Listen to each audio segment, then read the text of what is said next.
إن الحمد لله نحمده ونستعينه ونستغفره ونعوذ بالله من شرور أنفسنا ومن سيئات أعمالنا. من يهده الله فلا مضل له ومن يضلل فلا هادي له، وأشهد أن لا إله إلا الله وحده لا شريك له، وأشهد أن محمدًا عبده ورسوله صلى الله عليه وعلى آله وأصحابه وسلم تسليما كثيرا وبعد.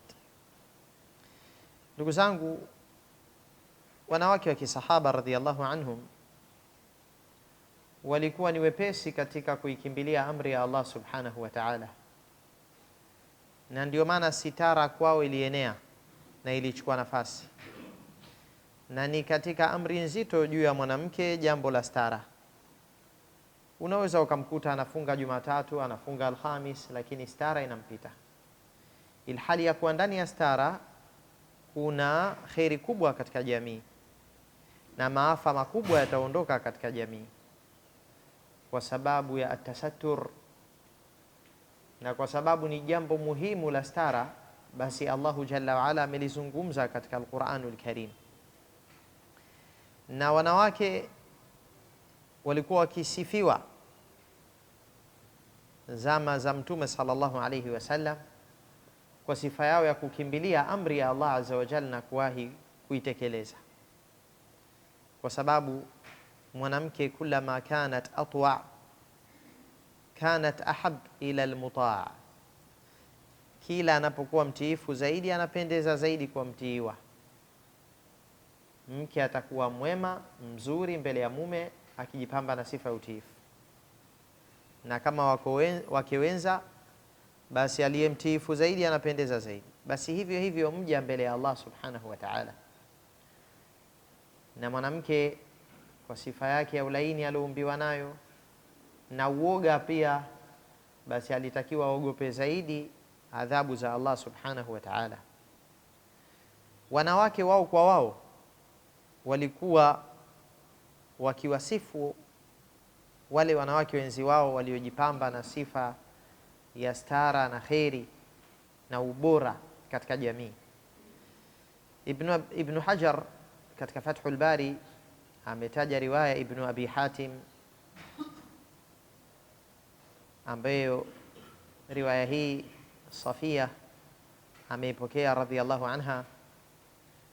Matamshi yake Safia ambaye ni mke wa Mtume sallallahu alaihi wasallam, katika hadithi matamko yake yamekuja dhakarna inda Aisha nisaa Quraish wa fadlahun, tulitaja mbele ya mama Aisha ubora wa wanawake wa Quraish. Wanawake wa Quraish maana yake ni wanawake wanaishi Maka. Hao ndio wanawake wa Quraish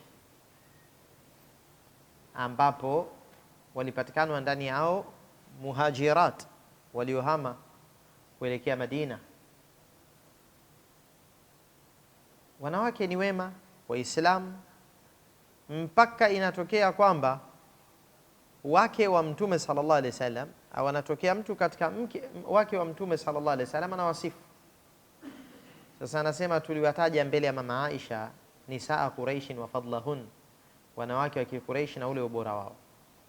Mama Aisha radhiyallahu anha akasema kwa hekima kubwa, inna nisaa Quraish la fudala, hakika ni kweli wanawake wa Quraish ni bora, walakini wallahi ma raaitu afdala min nisa'i al-ansar, lakini mimi wallahi sijaona walio bora zaidi kuliko wanawake wa Kiansar, wanawake Waislamu katika maansar, masahaba wa Madina radhiyallahu anhum jami'an. Walakini wallahi ma raaitu afdala min nisa'i al-ansar ashadda tasdiqan bi kitabillahi wala imanan bitanzil, lakini mimi wallahi sijawahi kuwaona wanawake walio bora zaidi kuliko wanawake wa Kiansar katika jambo la kusadikisha zaidi kitabu cha Allah na kuamini zaidi kilichoteremshwa kutoka kwa Allah. Mimi nimewaona wanawake wa Kiansar katika hilo ni bora sana.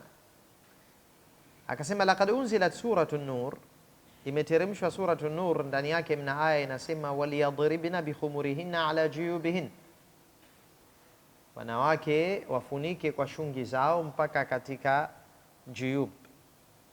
Na aljaibu katika nguo ni sehemu ya uwazi. Kwa mfano katika dera anayovaa mwanamke, huu uwazi wa kupenyea shingo unaitwa aljaib. Na ndio maana hata mifuko pia, mfuko unaitwa aljaib kwa sababu ni uwazi wa kuingizia pesa. Mfuko katika kanzu unaitwa aljaib, basi na uwazi huu unaitwa aljaib, wingi wake aljuyub. Ina maana kama itakuwa wanafunika kutokea juu ya vichwa vyao, kufunika kwa mashungi yao na mpaka katika juyub. Na Allah azza wa jalla ametaja juyub kwa sababu aljaib ndio nguo ambayo imestiri kutokea chini imefikia hapa. Nguo imetokea chini mwishowe ikaishia katika aljaib. Kwa hiyo itokee nguo juu nayo istiri mpaka ikutane ya juu na hii ya chini iwe sehemu ya shingo imestirika vizuri. Waliyadribna bikhumurihinna ala juyubihin, wafunike kwa shungi zao juu ya juyubi zao. Anasema mama Aisha ilipoteremka hiyo aya, fanqalaba rijaluhunna ilayhinna yatluna alayhinna ma unzila fiha, waume ama wanaume katika hizo familia wakarejea kwa hao wanawake wa familia zao wakiwasomea kilichoteremshwa katika suratul Nur. Ma minhunna mraa illa qamat ila mirtiha, hapajakuwa na yoyote katika hao wanawake isipokuwa alisimama kukimbilia vazi lake. Fa asbahna yusallina subha mu'tajiratin kaanna ala ruusihinna alghirban, ikawa asubuhi wanasali salatul fajri katika msikiti wa Mtume sallallahu alaihi wasallam hali ya kuwa wamejifunika funika yale mavazi, utadhani juu ya vichwa vyao kuna kunguru. Wamekimbilia murut. Murut ni aina vivazi fulani ambavyo wametumia kujistiria navyo juu ya vichwa vyao, wakaweza kustiri vichwa vyao, shingo zao, wakawa katika stara kamili. Kwa mashungi ya juu yakaja yakafunika mpaka sehemu za jaib, wakawa wamestiri vizuri zaidi. Sasa hii hadithi hii inaonyesha kwamba wanawake walikimbilia katika stara na hawakuchelewa ilipoteremka aya, bali waliwahi. Kaanna ala ruusihinna alghirban, utadhani juu ya vichwa vyao kuna kunguru. Wengi katika maulama wanasema kufananishwa huku kuna kusudiwa katika ile rangi, maana yake walivaa shungi zao rangi nyeusi. Natokea hapo salatul fajri kwa katika hali ya kwamba inasaliwa katika ule muda ambao bado weupe haujachanganya, hususan zama za Mtume sallallahu alaihi wasallam, ikisaliwa mapema mwanzoni mwa wakati. Kwa hiyo ikawa weusi wa alfajiri ya mapema umechanganyika na weusi wa mavazi yao mpaka ikawa weusi umetawala. Ndipo Aisha akasema utadhani juu ya vichwa vyao kuna kunguru. Stara ilikuwa hali kamili na walikimbilia amri ya Allah subhanahu wa ta'ala, na baina ya kutekeleza amri na kuteremka ni kuwafika taarifa tu. Taarifa imewafika asubuhi yake tayari washaitekeleza amri ya Mola wao subhanahu wa ta'ala. Wanawake wakiwa wepesi kukimbilia amri ya Allah, wakawa wepesi katika jambo la stara, kwanza jamii itaishi katika usalama, macho ya watu yatahifadhika, utakaso wa moyo utapatikana, kwa sababu hata mwanamume kaambiwa inamishe macho na akasema Allah hilo litawatakasa zaidi waumini wa Kiislamu, kwa sababu jicho likiona moyo unachafuka. Jicho likihifadhika kuona mafatinul mar'a, fitna za mwanamke, moyo unakuwa katika zakatun wa tahara, unasafika. Kusafisha moyo na kuisafisha nafsi ni jambo moja zito, na ndio maana Allah akasema qad aflaha man zakaha, amefanikiwa atakayetakasa nafsi. Kwa ili nafsi isafike ni kwamba isafishwe na machafu yaliyoingia na ilindwe na machafu mapya yasije. Jicho likiona taathira inaingia katika moyo na matamanio yakizalika, baadaye unatokea mtihani na tatizo katika jamii. Kwa asili ya mambo ni kwamba wanawake hawakutoka na hijab na wanaume wakatazama, baadaye akatokea mambo ya vizazi kuwa vimepoteza nasaba, na hali kadhalika kikapatikana kitendo ambacho bihi yahtazu arshu rahman, kupitia hicho arshu rahman inatikisika, kitendo kibaya cha zina wal iyadhu billah. Kwa hiyo ndugu zangu Waislamu, stara ni kitu kikubwa na mwanamke anatakiwa akimbilie na awahi.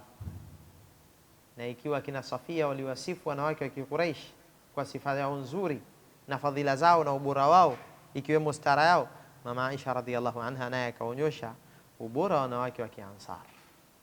Hilo ndo lilikuwa sifa kwao na kheri, na wanawake kujipamba na hijab ndio ilikuwa jambo liko katika vinywa vya watu katika kulipenda na kulisifu. Ama leo tukija katika zama za ghurba, zama za ugeni wa dini, na mwenye hijabu ndo anazungumzwa vibaya na asiye na hijabu ndo kaendelea, basi hali itakuwa ni mbaya zaidi, kwa sababu ya hizi zama za al-ghurba, ugeni wa Uislamu. Kwa kidogo kidogo Waislamu wanatakiwa wapate mafunzo na wanawake wafikishiwe mafunzo haya, ili na wao wakimbilie radhi za Mola wao na usalama wa akhira yao. Wa akhiru da'wana anil hamdulillahi rabbil alamin.